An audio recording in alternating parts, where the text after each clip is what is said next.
My wife texted, "Cleaned out the safe. Starting fresh with Jake." I replied, "Enjoy the cash." What she didn't know was I'd replaced it all with counterfeit bills. The Secret Service visit was enlightening.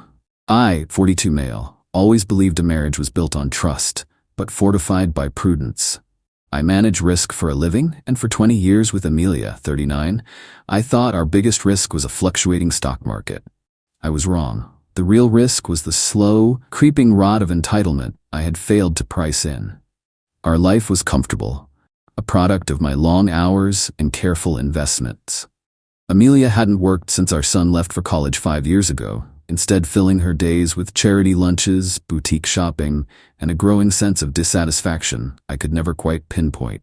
The distance between us had become a quiet, unacknowledged chasm. The first tremor came 3 months ago. I was setting up a new security camera in our home office and was reviewing the footage to check the angle. The camera had also recorded audio. I listened back and heard Amelia on the phone, her voice low and excited, a tone I hadn't heard directed at me in years. "No, he has no idea, Jake. The safe is the main thing," she'd said. "He keeps at least 100 grand in there. Emergency fund, he calls it. It'll be our emergency fund." A giddy laugh followed. "Once we have that, we can disappear. Start fresh. God, I can't wait to be free of this boring, predictable life." Jake? The name hit me like a physical blow. Jake was our personal trainer, a handsome, cliché-ridden charlatan half her age with cheap tattoos and an expensive smile. My blood ran cold, but panic is a luxury my profession doesn't allow. The hurt was immense, a deep, tectonic shift in my soul. But on the surface, a cold, hard clarity took over. She didn't want a divorce. She wanted to rob me and run. This wasn't a marital dispute. It was a heist. My immediate impulse was to confront her, to scream, to shatter the facade of our life. But that would have been an emotional, irrational act. Instead, I operated on logic. She had shown me her plan. Now I would draft my response. For 2 weeks, I lived a lie, pretending everything was normal while I moved my pieces into place. Step 1 was the safe. I went to the bank and withdrew the entire $100,000 in cash. I photographed the stacks of bills, the serial numbers, and the withdrawal slip. Then I deposited the entire sum into a new account under my name only. Step 2 required some research. I found a company online that produces high-grade prop money for Hollywood productions. It looks and feels remarkably real, but each bill is clearly marked for motion picture use only in small print, and they are not illegal to own, only to pass as legal tender. I ordered $100,000 in prop hundreds. When the package arrived, I carefully stacked the counterfeit bills and placed them in the safe, exactly where the real money had been. Step 3 was documentation. I saved the audio file from the security camera. I kept the receipt for the prop money. I built a silent, methodical case, waiting for her to make her move. The text came last Tuesday, while I was in a quarterly budget meeting. "Amelia, cleaned out the safe. Starting fresh with Jake. Don't try to find me." I stared at the message, a declaration of war sent from the front lines of her betrayal. The rage was there, simmering deep below, but my training took over. I thought about her and Jake, somewhere on the road, giddy with their newfound wealth, believing they had pulled off the perfect crime. I typed my reply, each word a cold, deliberate choice.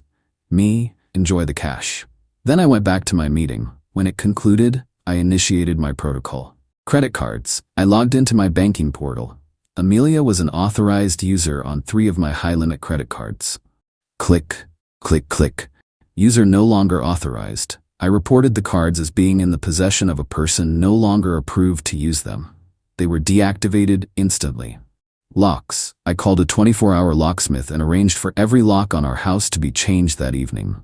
Lawyer. I forwarded a screenshot of Amelia's text to my lawyer, a man I'd retained for business, but who also specialized in contentious divorces. My email was brief. "David, please see attached. Amelia has abandoned the marriage and absconded with what she believes to be a significant marital asset. Please begin divorce proceedings immediately on the grounds of abandonment and infidelity. I will call you tomorrow." Passwords. I spent 30 minutes methodically changing every password to every shared service we had. Streaming accounts, online shopping, everything was in my name. I went home to a house that was eerily quiet. Her closet was half empty, her jewelry box gone. The door to my home office stood open. The heavy steel door of the safe swung wide. It was empty, just as I knew it would be. I felt a strange sense of calm. The trap was set. The waiting was the hardest part. 72 hours later, on a Friday afternoon, the doorbell rang. I wasn't expecting anyone. I opened it to find two people, a man and a woman, dressed in sharp, conservative suits.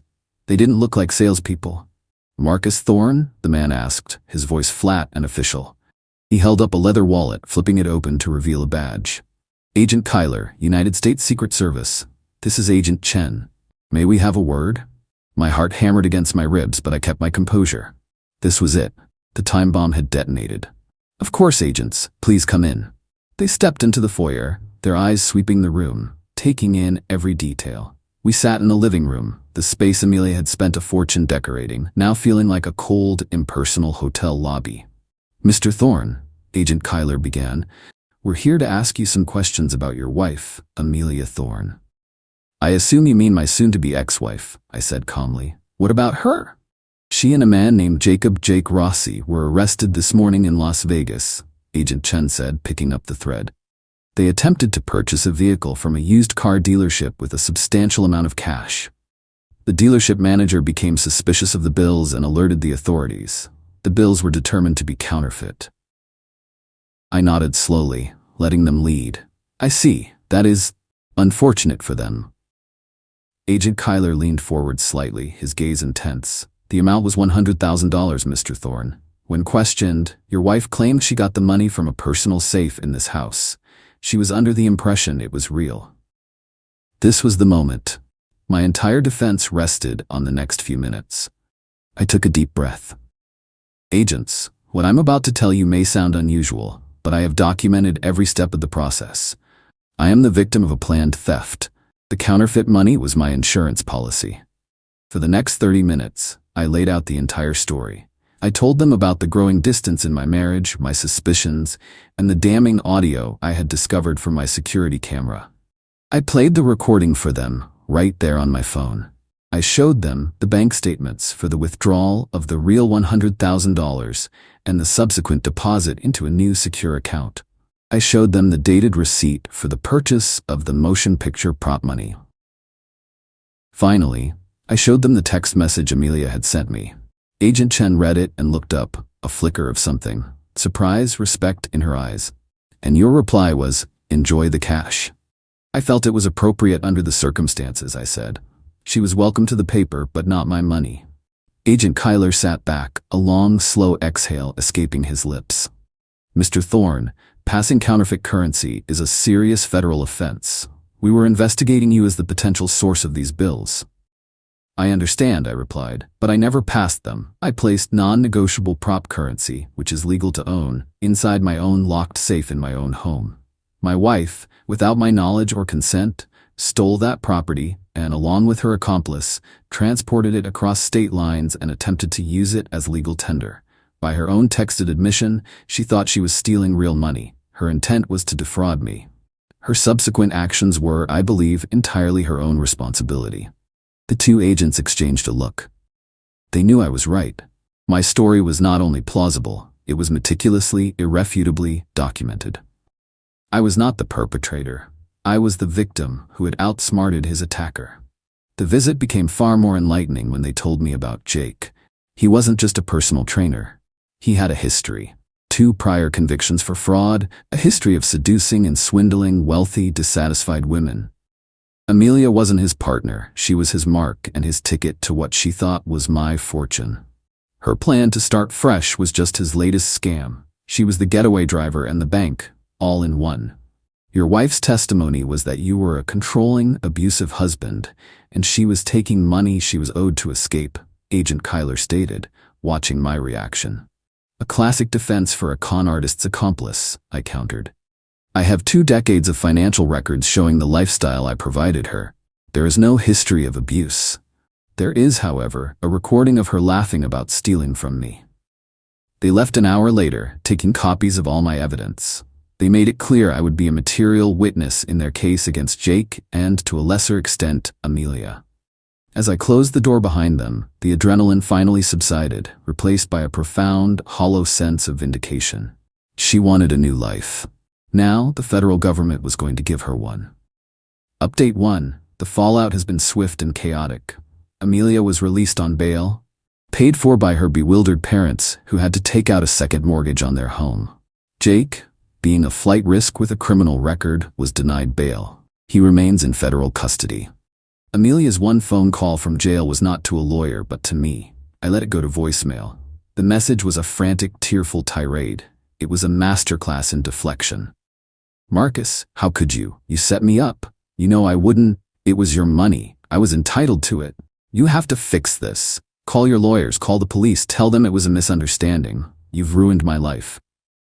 Not a word of apology, not a hint of remorse, only the pure, uncut entitlement of a person who has never faced a real consequence. Her life was ruined not by her actions, adultery, theft, conspiracy, but by me refusing to be a victim.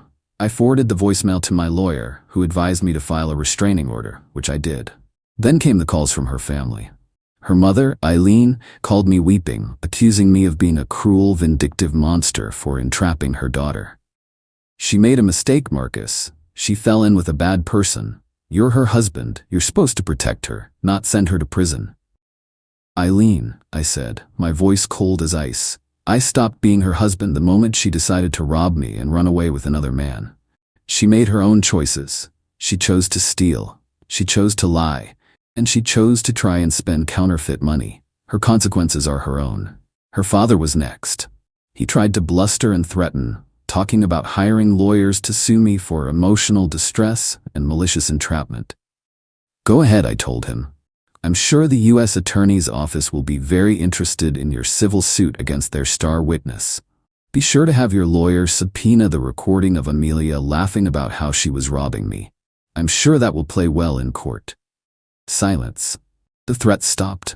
They genuinely believed they could bully me into undoing the reality Amelia had created for herself. They were wrong. Final update. The last 8 months have been a slow, grinding process of legal disentanglement. The divorce was finalized 3 months ago. It was surprisingly uncontested. Faced with a mountain of evidence of her abandonment, infidelity, and the pending federal felony charges, her legal position was untenable. The judge awarded me a heavily favorable settlement. She walked away with almost nothing, as her criminal actions were seen as a profound breach of marital trust, effectively nullifying her claim to spousal support. The federal case concluded last month. Jake Rossi, facing a long sentence as a repeat offender, took a plea deal and agreed to testify against his other co-conspirators in unrelated scams. He was sentenced to 7 years in a federal penitentiary. Amelia's fate was the talk of our old social circle. Faced with overwhelming evidence, including my testimony and Jake turning on her to save himself, she pled guilty. The judge showed some leniency for her being a first-time offender and likely manipulated by a career criminal. She avoided prison time.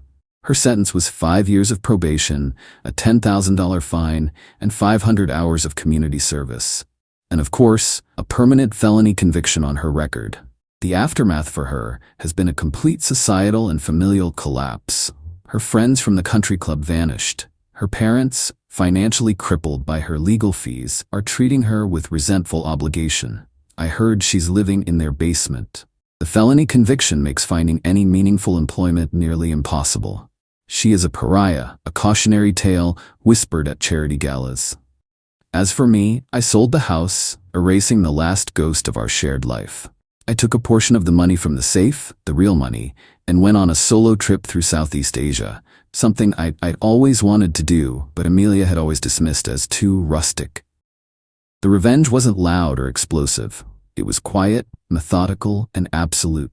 It was the simple, logical consequence of her own actions. She thought she was running off with $100,000 and a new life. Instead, she ran headfirst into a federal sting I didn't even have to orchestrate. She wanted to start fresh with Jake. She got a fresh start, a new life with a criminal record, no money, and no prospects. She gambled our 20-year marriage for a fool's treasure and lost everything. I simply let her. And in doing so, I saved myself. The best risk mitigation I ever executed.